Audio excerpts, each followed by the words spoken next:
সোনার বাংলা স্বপ্ন ও বাস্তবতা।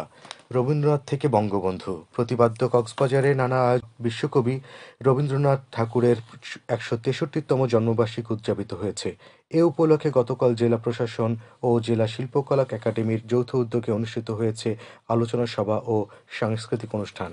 সন্ধ্যায় পাবলিক লাইব্রেরির শহীদ সুভাষ হলে আয়োজিত অনুষ্ঠানে প্রধান অতিথি ছিলেন জেলা প্রশাসক মোহাম্মদ শাহীন ইমরান। অতিরিক্ত জেলা প্রশাসক তাপ্তি চাকমার সভাপতিত্বে এতে পুলিশ সুপার মোহাম্মদ মাহফুজুল ইসলাম, সরকারি কলেজের প্রফেসর ডক্টর অলোক কুমার ভট্টাচার্য, সম্মিলিত সাংস্কৃতিক জোটের সভাপতি সত্যপ্রিয় চৌধুরী দোলন সহ সংশ্লিষ্টরা বক্তব্য রাখেন। পরে জেলা শিল্পকলা একাডেমির শিল্পীদের অংশগ্রহণে সাংস্কৃতিক অনুষ্ঠান পরিবেশিত